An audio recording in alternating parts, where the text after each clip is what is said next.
Welcome to the Graduate Job Podcast, your home for weekly information and inspiration to help you get the graduate job of your dreams.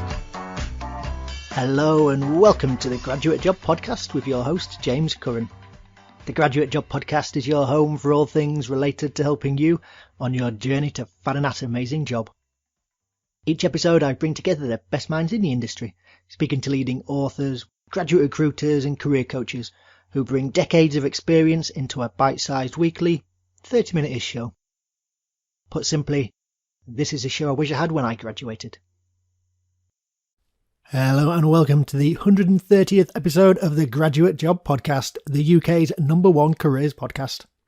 And dear listener, I hope this finds you well today. It's been a good few months since the last episode, but the world of graduate recruitment never stands still, and I've been busy with lots of one-on-one coaching with members of the How to Get a Graduate Job course, and also other coaching clients who got in touch for help in what is the sharp end of the graduate recruitment process with assessment centres and final interviews and the like. I'm pleased to say that they were all successful, and you'll be hearing from some of them directly over the coming episodes, as some of them are going to come on the show to share their stories of getting jobs with banks, law firms, PR firms, and also the Big Four, to name just a few.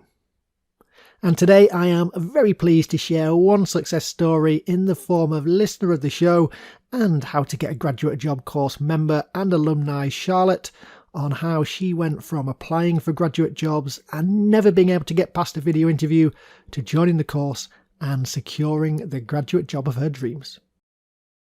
In today's episode, we explore Charlotte's journey from her struggles applying initially through to her ultimate success. We delve into her hints and tips for each stage of the process and how she went from failing every video interview she did to being able to ace them with ease. We cover her advice on balancing applying for graduate jobs when you're working full-time with what she learned through the various assessment centre processes. It's a great episode, and I hope it inspires you that if Charlotte can do it, you can too. Now, to find out more about today, head to the show notes at graduatejobpodcast.com, where you can find a full transcript, links to the How to Get Graduate Job course, and details of how you can get coaching with me, including a free 30-minute coaching call. That's at graduatejobpodcast.com/Charlotte. Right, let's crack on with the show. I am very pleased to welcome to the show course alumni member of the How to Get a Graduate Job course and incoming member of one of the largest insurance companies in the world for their brilliant graduate scheme. Charlotte, welcome to the Graduate Job Podcast. Thanks, James. Really excited to be on here today. No, I'm excited to have you on, and maybe let's start at the very beginning then. Maybe just want to introduce yourself very briefly to listeners in terms of what you studied, when you graduated, and all that good stuff. Yeah, of course. So I studied psychology at Exeter and finished 2 years ago, despite only graduating actually about a month ago, which was quite nice to obviously do. And then after university, I worked in a school to save money to go travelling and managed to get away to Central America, while sort of within that year applying to grad schemes and not getting particularly far. And then over the past year, I've worked in a recruitment agency in life sciences, well, again, applying to grad schemes with James's help. So yeah, very brief introduction, but that's me. Perfect. And you mentioned Central America there. I can remember when we were doing the practice interviews and going through your competency answers, you'd often sort of mine the vein of experiences from Central America, although some of them I think were made up, weren't they, as you take a Yes, a few were made up. A few were made up, but they came in handy. They certainly did. So brilliant. So what we're going to do today is we're going to talk about your journey from graduate who, as you said, by your own admission, applied for graduate jobs without success of getting one, through to, as I mentioned, landing a place on, I'm sort of giving away the ending, haven't I? But landing a place on a huge graduate scheme for a massive global insurance company. And we'll go through your journey along the way. So let's maybe jump back to this time last year when you signed up for the course. So this has been recorded at the end of July 2022. Let's jump back a year. What made you sign up for the course in the first place? I think obviously when I, first started applying to grad schemes, your podcast came up, as one to listen to, and also, a brief look at the course. And I'd listened to a few of your podcasts, the ones where you interviewed someone from Mars, doing at the time about, getting them a different job. And it was something that always interests me. And then, as I said before, that year of sort of no luck at all, I think you kind of were kindly offering a 30 minutes free session. So I thought, nothing to lose by doing that. And obviously after that 30 minutes, it clearly demonstrated that this was definitely something to do and that you were going to be a huge help. I mean, I think we went through a few questions. I think I did a practice assessment or something, and even just in 30 minutes you taught me so much that I hadn't learned before. So that's why kind of I approached you, and I guess rest is history, and I'm super glad that I did. Excellent. That's very nice today. Thank you. And I can remember that I was away at the time, and it was a good call. And listeners, all the show notes from today, including a full transcript, where you can also sign up for a 30-minute free call with myself, can be found at graduatejobpodcast.charlotte. So you signed up for the course, and it was in sort of this summer period before all the companies open up. And what type of share for listeners, what type of companies were you interested in? Did you have a laser-like focus, or were you more open for the different opportunities from different firms? Definitely. Well, considering I sort of background into, I guess, my interests, I studied psychology, as I mentioned, so HR sort of always really interested me. So I was just very set on looking at an HR grad scheme or a future leaders grad scheme. And so the kind of companies I applied for were really varied, to the company that I'm on, that I got a grad scheme with now, which is obviously an insurance company, to a company like Mars, Unilever, but also ones like Barclays, HSBC. I even applied to MI5, which I'm not sure if I'm allowed to say now, but I think I am, considering I didn't get it. But so a real mix of kind of different companies. It was just sort of the main, so a real mix of kind of different companies. It was just sort of the main interest in HR that kind of led me to apply to the specific schemes, although now I'm actually doing ESG, which sort of, links in some ways to HR, but yeah. Definitely. And for listeners, I had to just double check myself what ESG stood for. Just before we start recording, it's environmental, social, and governance. So for those of you like me who were in the dark. And that's the beauty really of HR as a field you're interested in, is that everybody offers it, no matter who you apply to, they all have some sort of HR function. They'll all probably be able to recruit into a specific HR stream. So the range of companies can be broad, because they'll all be able to offer in some form or another the type of work you're interested in. And as you mentioned, very close links with ESG in terms of the type of things you'll be doing with HR. So you had that broad list of companies that you were interested in.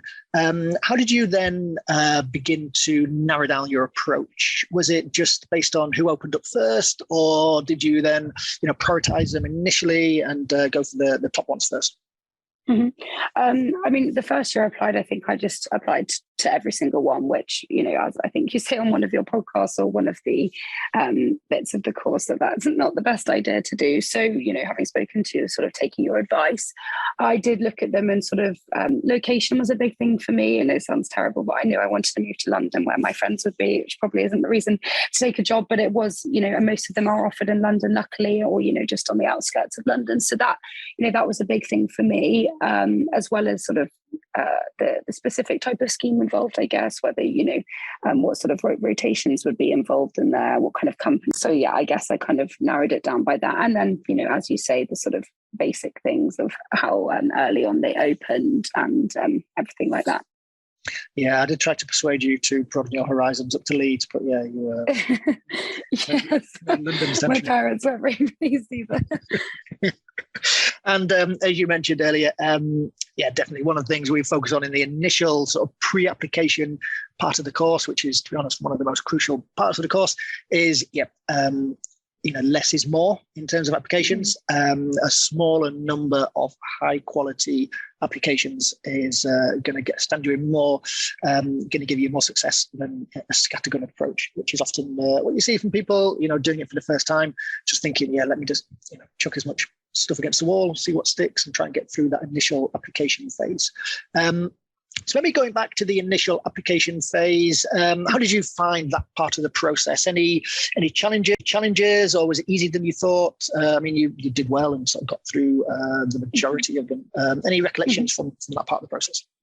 I think, kind of the 2 years that I spent applying, I think it was actually one of your podcasts that you recommend, buying the subscription to Assessment Day, I think it is, for the psychometric tests.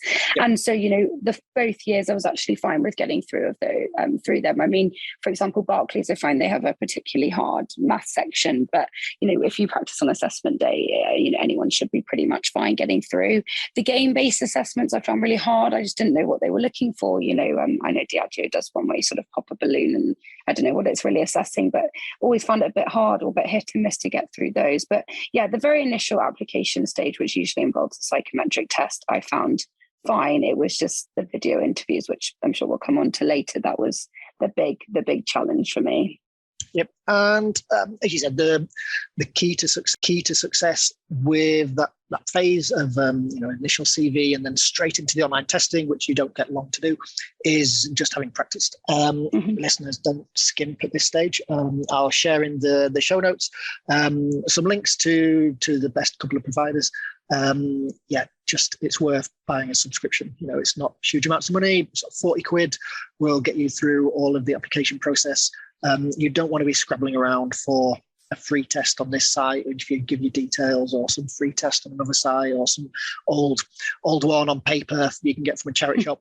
You need to be practicing with the realistic tests. And I echo your not frustration, but sort of uncertainty. Yeah. Frustration definitely for you. I mean, for me, when I've tried the games-based ones, it's been, no loss if I don't get through. And I've not got through when I've tried them before. I really struggle to see the relevance of the games-based tests. Again, I'll link in the show notes to an episode I've got with Arctic Shores, who are actually sort of the lead provider of these games-based tests, where the person interviewed talks at length about all the different aspects that they're measuring and stuff. I struggle to see the relevance of inflating a balloon and stuff like that. But it was a challenge. And I saw that for Deloitte, you failed the sort of simulation video stage as well. Oh yeah. Slightly different, that one. It's more watching videos and then looking at different scenarios, isn't it? Any recollections of the Deloitte one specifically? Oh gosh, just having to present a lot of maths, which is not really my strong point. So yeah, that was definitely a difficult one. But I guess it's hard for those ones because you can't really practice for them. That's kind of all I remember, just having to present all this maths that I don't really understand, but I'm sure others would. Yeah, no. As you said, you got through the majority of them, so it shows that the practice at with Assessment Day paid off there. You talked earlier as well about the Mars scheme, and maybe that was initially ways that you found through the podcast with my interview with Mars, and that was one where you did really well on. But maybe jumping ahead before we get to just diving into Mars, you talked about video interviews and the challenges you found with video interviews. What was it that you found most challenging there? I mean, apart from the obvious, which was just never ever getting past one. I mean, before I signed up to the course, I just never got past one. I don't know what I was saying. I was probably answering all the questions wrong, but just through those hours of coaching that we went through together, they were just so invaluable in the sense of just how to answer the questions and what they're sort of looking for buzzwords wise, and also the kind of questions I guess I'd expect to see within that, also within the course, the sort of Tuesday night group with everyone, practicing them in front of people, being timed, getting marked by you, getting marked by the peers was really, really useful. And most of the video interviews I ended up passing, and having never passed one before, for even, just to get past one and maybe not be selected for the assessment centre, because sometimes they don't always progress, was just that you say that. And listeners, when you sign up for the course, you get some hours of one-on-one coaching with myself where we can do anything. Often people like to spend it on the practice of video interview stage, where we'll go through and we'll practice the questions that you'll face. I've got a tool where you tell me which company you're applying to. I'll program it with their questions and the time that you'll face with those. So say if you're doing say Mars, where the questions are really complicated with like 5 parts to a question, and you've got say 4 minutes to answer, you'll be facing the ones that you'll face for the real thing. But my memories are, I always thought you were really good with the interview. So it was just, slight tweaking to get you, ready and confident. And I think confidence is probably a key word there, in having confidence to be hitting all the points you need to hit within the time limit. With the pressure, with the time, it does add that added frisson of pressure there. For you to be getting on the time limit. But I mentioned at the beginning of the call, your answers you give, where you'd go back to your time in Central America, and tell me about a time where you've dealt with pressure or dealt with changes to a plan or something, and you talk about a bus that had broken down and how you'd managed to negotiate around that sort of stuff. But it was a brilliant answer. I was like, oh, is that a real one? Like, oh no, I just sort of made it up on the spot. I was really impressed with that one. It was stuck in my mind. So you always did really well. But with the video interviews, again, it is just practice. It's building up a bank of go-to answers. Again, I can remember the answers you've given for when you were working at the school, and having to prepare lesson plans during COVID time and stuff. So it's just building up that bank of answers. I mean, definitely. How do you think you'd do if I was to put you on the spot now? Oh gosh, I mean, I could probably give you an answer, but I don't know how good it would be. No, I'm joking. It is a muscle, and it's amazing just how going from a finely tuned athlete, it does. When you stop practicing them, it does slip. But any advice you give to people for the video interview stage, and what they need to do to progress? I think 2 things mainly. Just time yourself answering the questions, because I think we underestimate, how little time they give you to actually say quite a lot. And as you sort of already mentioned, just having a bank of answers, obviously different examples can be phrased in different ways, but they're, examining the same concepts. So just kind of having those go-to answers that can be applied and used in loads of different ways. But then also in some ways that can be a negative, because you sort of got a robotic answer for one question when they may not ask it like that. So, being able to be malleable and change it as well. Yep, definitely. I think that's great advice. That flexibility is the key. And one of the ways that people really do tend to let themselves down at the video interview stage is going in with, I'm going to answer, this is my answer. Someone's like, here's my answer. What's the question? And, just get into like a robotic answer. And you're like, I didn't really ask you that. So being flexible with listening is the key, especially for companies, as I mentioned, like Mars, where it's not just a simple sort of one question. It's questions within questions within questions within questions, which is where the benefit of the course comes in, is with the group of people that you went through the process with, and people sharing the questions that they faced for the different companies. So knowing in advance what the questions are always helps. And as Charles mentioned, listeners, every Tuesday we get together and we'd, as a group, people are available, and we'd go through and we'd do, as part of the call, we'd do like a practice session at the end where you'd listen to people answer a competency question, and you'd review and give critique to your peers. So how useful was it to hear other people answer the questions?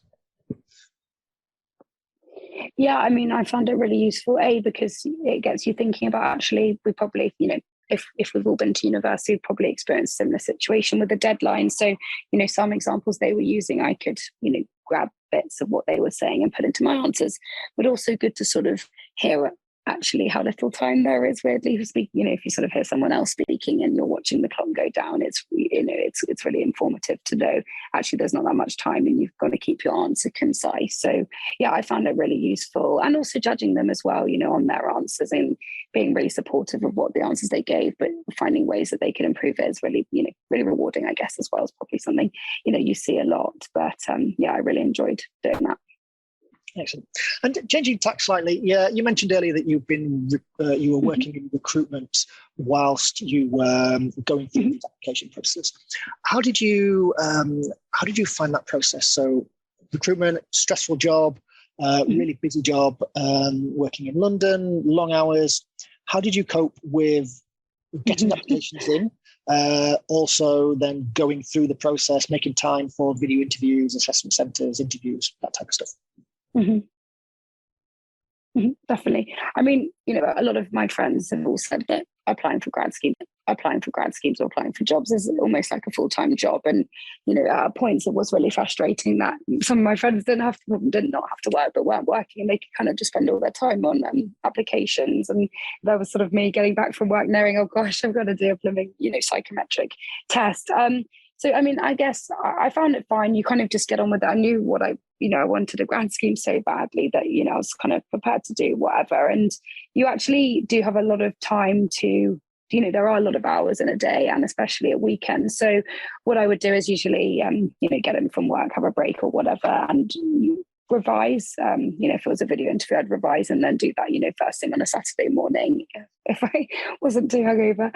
No, I wouldn't do them hungover. But yeah, I just think you have to. It just is a time thing, and I think even obviously I'd get home at like 7ish, but you'd still do have a few more hours left of brain thinking time, or even if you're just making brain thinking time, or even if you're just making notes based on a company's ESG report or their sort of annual report or whatever. So yeah, I mean, I did find it difficult balancing the two, but I think you kind of you just do it and you just hope that it will be worth it at the end, but also not to do it the whole time, to allow yourself to go out with friends or whatever, watch a film, not to overdo it. But yeah, the weekends were used a lot for those sort of tests.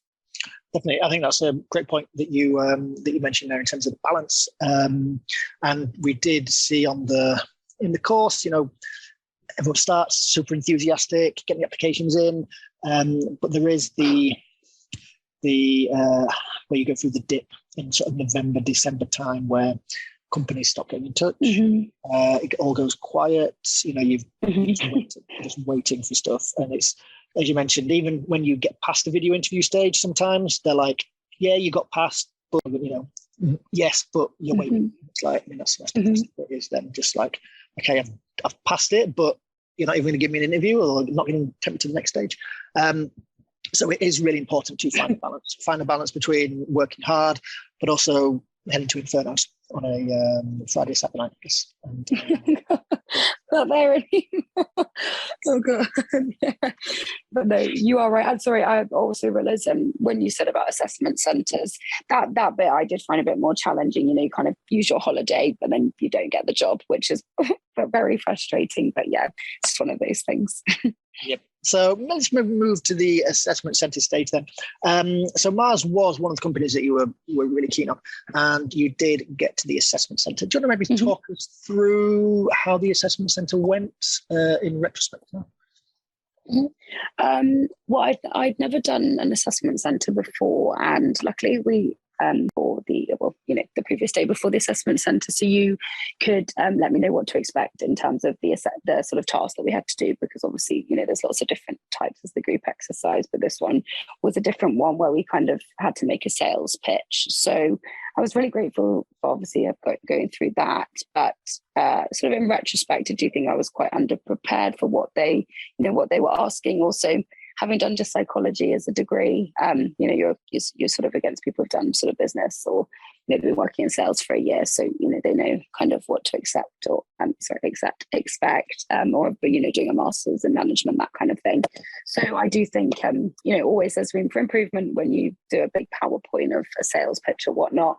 But I do think I was quite underprepared for what they were actually looking for, just because I'd never done it before, which, how do you get practice without doing it? But I would say, that was difficult. And then the questions, I think, prepared, I'd say, that was difficult.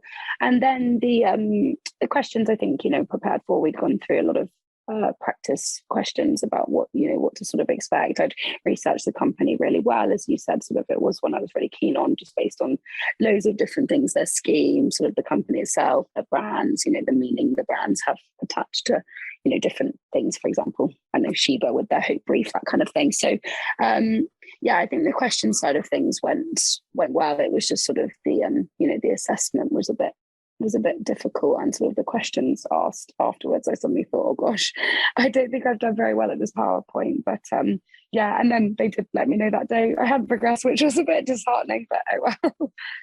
Yeah, it's especially as you said, with how to take a day off work, just like boss, I'm just going to take a random Wednesday off work for yeah, that's what it was. And coming up at once, it makes it challenging. So you did really well to navigate that. But you're completely right. The first assessment centre you do, I don't care what it is, you will perform better at the second one than you will at the first one. You'll perform better at the third one than the second one. It is difficult. It's a challenge. So it was tough. That was, I think, the first. Yeah, it was the first assessment centre you did for the company that you really wanted. Ideal world, you would have had someone else first. You could have done that one, learnt a lot, and then been, mentally more prepared for Mars at the second one. But you mentioned you were disappointed. How did you cope with that? How did you, keep on keeping on? That evening I was furious, but I guess it's just one of those things I kind of just thought.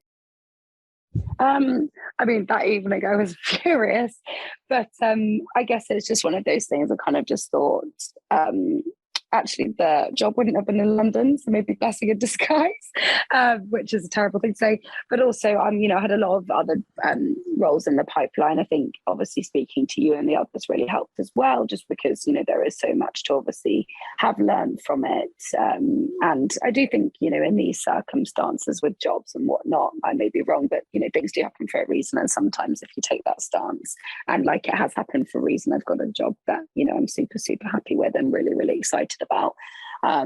So obviously it's easy to look back and now and say that, but at the time I was frustrated. But I think sort of just trusting the process, I guess, knowing that I did have a few jobs still in the pipeline, and kind of speaking to you really helped. My parents really helped, just to kind of keep positivity, and that it does happen. Definitely. And completely, you're completely right. Every job you don't get is a lucky escape.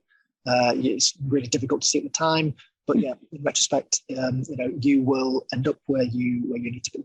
And for you, that's central London, in a nice, very glamorous location, versus an industrial estate, wow, or wherever it might have been for some pet food factory. I don't actually know where it was. It's somewhere I've never heard of. So yeah. Yeah, that's everything's happened for a reason. So then take us on to the other assessment centres you had. Was it the insurance company next, or was there another one in between?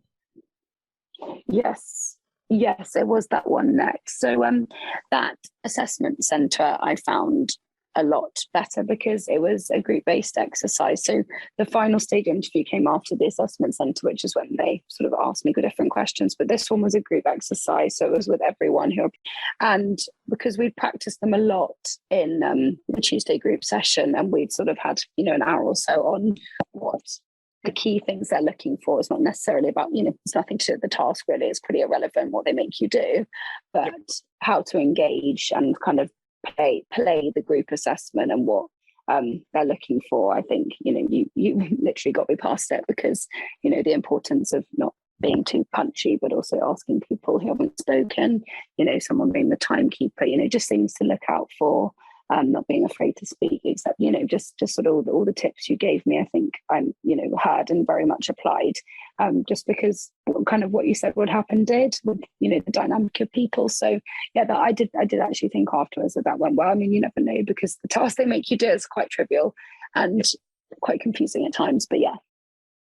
Yeah, no, that's good to hear. And yeah, we did on one of the weekly calls, we did a practice assessment centre. One of the weekly calls, we did a practice assessment centre with all the people on the call. So yeah, it's always good to, again, it's something that's really difficult to practice, but we do our best to get the practice in there. So glad that was useful for you. But did you have an inkling? Did you think after this one you were like, of course you don't want to, you don't want to tempt fate, but did you think, yeah, I'm confident that? I don't know if I felt confident, but I definitely thought there's nothing else, I could have done. I did everything James said to do. I mean, obviously, I don't think we did very well on the group task, because I don't think many do, because I think we had to suggest and sort of schedule for, I can't really remember what it was, but yeah, I did come away thinking I've done everything James said to do, and so it was, was hopeful. I didn't think, oh, I wish I'd said this, or I wish I'd done that. Apart from the group task not going very well, but yeah. Yeah, well, it doesn't matter if it goes well. It's just as long as you perform the best or perform well, then that always helps. So you obviously impressed them because they gave you the good news. Did they make you wait, or was it on the day, or was it a couple of days later? I think it was actually about 3-4 weeks later, so it was a bit of time. Which is, listeners, as you go into the application process, don't expect anything to be quick. Don't expect to hear quick. Don't expect it to be quick between the stages. And as Charlotte said, there 3 to 4 weeks from the assessment centre to get the offer.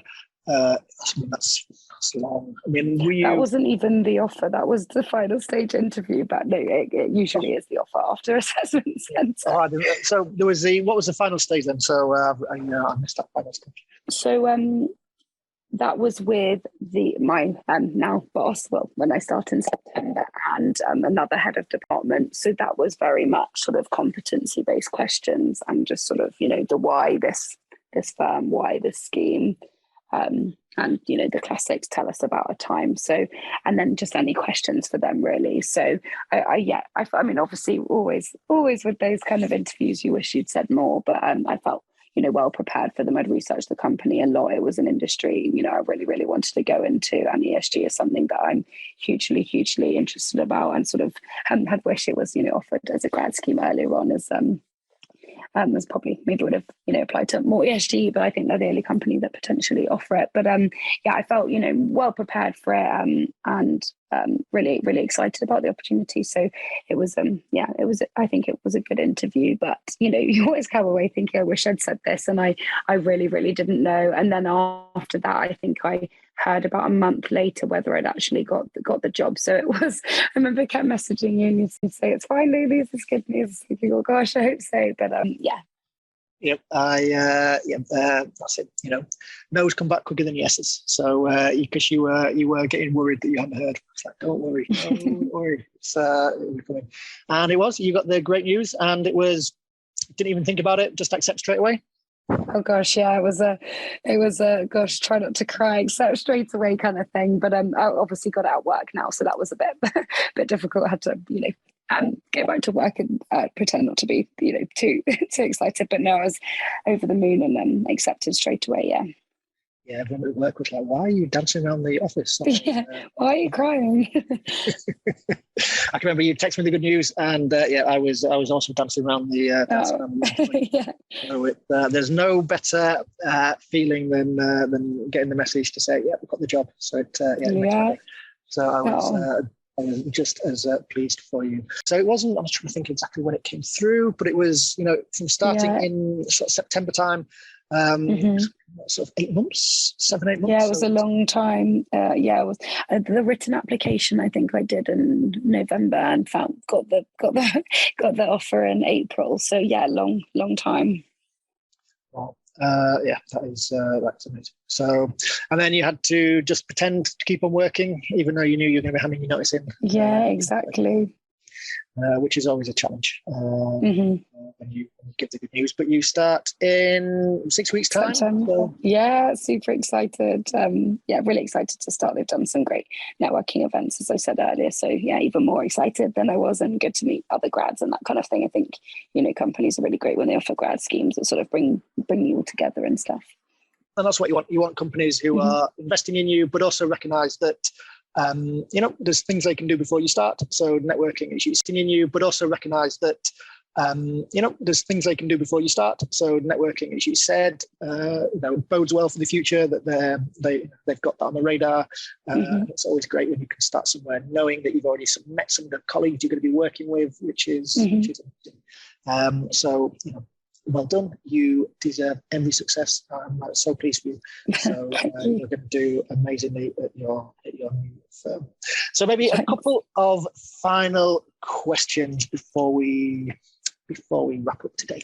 Maybe looking back to this time last year, what would you tell yourself? What would you tell Charlotte this time last year? What advice would you give yourself going into the process? I think to trust the process, and I mean, potentially, even though I was more selective, to have been a bit more selective, I guess, and really research, what I was interested in, what companies I'd actually really want. That's what I would say. I mean, yeah, trusting the process was a big one. I mean, the first time I got through the video interview, I was like, oh my gosh, I can't believe it. Just because obviously I'd never got that through before. And everyone always says, all you need is one yes. And it's so true, but it can be so frustrating at the time. So yeah, just trusting the process, and yeah. Great advice. And final question then today, what advice would you give someone who's in two minds about whether to join the How to Get a Graduate Job course? 100%. I mean, even if, there was a time where I was thinking, oh gosh, I might not get a job, but I, remember discussing with my parents and friends, it's still 100% been worth it, because, I mean, I don't know what another individual would be struggling on, but the fact that, you got me past literally all the video interviews when I'd never passed one, just sort of, spoke for itself. And I think the 5 hours of coaching, I found the most valuable, just because, you really take the time and address what specifically a person, wants to work on, but also the resources that the course offers, whether, that's from the different episodes, or, the handouts, or the Facebook group where we can post the questions, and the Tuesday group. So, 10,000%, I really, really couldn't recommend it more. Thank you so much. And as I said, really mean it. I wish you every success for starting your career. You're going to be amazing. You're going to have a great time. And thank you. Do the scheme. So all that remains to say is good luck, and thank you for joining me on the Graduate Job Podcast. No, thank you. I honestly never would have been able to do it without you. So really, really appreciate it. Many thanks to the brilliant Charlotte for joining me on the show, which was a good few months ago now when we recorded. And speaking to her recently, I am pleased to see all of the hype, and she's been having a great time. Loving the work, the company, and the people. So happy days, and another satisfied customer of the How to Get a Graduate Job course. If, like Charlotte, you also want to invest in yourself and get ahead in this ultra-competitive race to secure a graduate scheme, then this course is for you. Check out my other episodes, which are linked to in the show notes, which you can find today at graduatejobpodcast.com/Charlotte, where you can listen to Sibra, Safi, Callum, Jack, Atavan, Daniel, and Sam as they share their success stories to inspire you.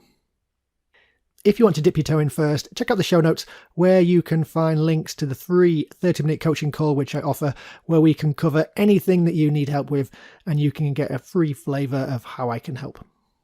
Don't be shy. Get in touch, just like Charlotte did, and as she says, 10,000% you won't regret it. See you next time.